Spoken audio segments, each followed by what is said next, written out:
पिछले कुछ सालों में पाकिस्तान के नॉर्दर्न एरियाज़ में ट्रैवलिंग कंपनीज़ के साथ ट्रैवल करना बहुत कॉमन है, जो कि इकोनॉमिकल भी होता है। आज मैं आपके साथ अपने स्वात की ट्रिप का एक्सपीरियंस शेयर करूंगी।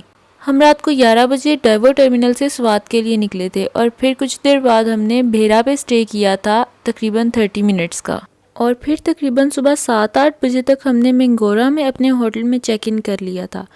हमारा रूम 3 पर्सन की शेयरिंग पे था क्योंकि हम 3 फैमिली मेम्बर्स थे, और स्टैंडर्ड पैकेज के लिहाज से रूम बहुत नीट एंड क्लीन था और रूम के साथ वॉशरूम भी नीट एंड क्लीन था। 1 आवर के स्टे के बाद हमारा ब्रेकफास्ट था, जो कि हमारे होटल से तकरीबन 5 से 10 मिनट की वॉक पे था, और उसके बाद फिर हमने मालम जब्बा के लिए निकलना था। मुझे सफ़र में ज़्यादा भूख नहीं लगती, इस वजह से मैंने सिर्फ चाय पी थी। फिर मुझे एक बच्चे के हाथ में कुछ पतीसे नज़र आए, और इस पतीसे के पीछे भी एक स्टोरी है। इसको मैंने डैशबोर्ड पे धूप में रख दिया था और मेरे वापस आने तक ये पिघल चुका था। और एक नज़र इस प्यारी सी बकरी पे भी डालें। तकरीबन 2 से 3 आवर्स की ड्राइव थी आई गेस, और उसके बाद हम मालम जब्बा पहुंच गए थे।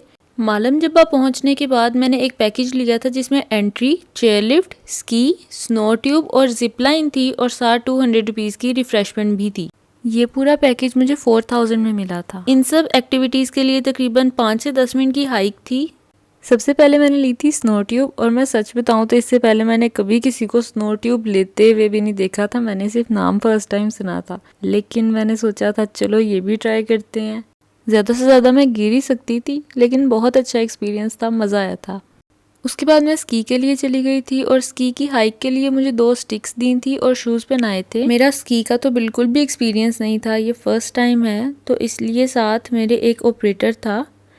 असल वाली स्की तो नहीं है ये, लेकिन दिल को खुश करने के लिए मेरे ख्याल से इतनी भी अच्छी है, बुरी नहीं है। फिर उसके बाद हम चेयर लिफ्ट के लिए गए थे, क्योंकि चेयर लिफ्ट के बाद हमने जाना था जिप लाइन के लिए।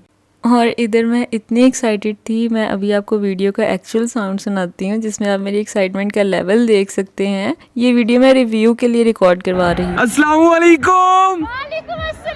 कैसा लग रहा है? बहुत अच्छा। एंजॉय कर रही हैं आप? Are you sure? Pakistan.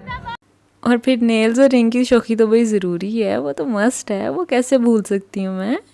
Chair lift से उतरने के बाद तकरीबन 15 मिनट का वॉकिंग डिस्टेंस था जिप लाइन पॉइंट तक, और वहाँ जाते जाते मुझे रास्ते में इतनी ज़्यादा बर्फ़ मिल गई जिसमें मैं चलने की कोशिश कर रही थी और मैं बार बार गिर रही थी, लेकिन मुझे बहुत मज़ा आ रहा था। फिर हम जिप लाइन पॉइंट पे पहुँच गए थे। वहाँ पे उन्होंने मेरे से साइन करवाए थे, मेरा आईडी कार्ड नंबर लिखवाया था, और फिर उसके बाद उन्होंने मुझे जैकेट और जो हेलमेट होता है मेरी सेफ्टी के लिए वो पहनाया था। जिप लाइन मैं फ़र्स्ट टाइम नहीं कर रही है, मेरा सेकंड टाइम का था एक्सपीरियंस, और मुझे सेकंड टाइम भी फ़र्स्ट टाइम जैसा ही मज़ा आया था। थोड़ा सा डर लगा था शुरू में, लेकिन 1-2 सेकंड के बाद नॉर्मल हो जाता है, बिल्कुल भी मुश्किल नहीं है। जिप लाइन का एंडिंग पॉइंट पीसी रूफटॉप था। फिर उसके बाद रिफ़्रेशमेंट में हमने बिरयानी ली थी, जिसको मैं शूट करना भूल गई थी, और उसके बाद हमने स्नोमैन बनाया था। हमारे ग्रुप में ही एक लड़की थी जो कि मेरी फ्रेंड बन गई थी, तो हम दोनों ने मिलके स्नोमैन बनाया था। और इसके बाद हम वापस मिंगोरा के लिए निकल गए थे, और रात को 8 बजे हमारा डिनर था। डिनर में आलू की सब्ज़ी थी, चिकन का सालन था, रोटी और रायता सैलेड था, जो कि सब कुछ बहुत डिलीशियस था। यहाँ तक था हमारा स्वाद का डे 1 का व्लॉग। इंशाल्लाह ताला डे 2 का भी बनाऊँगी, और तब तक अपना ख्याल रखिएगा सब। अल्लाह हाफिज़।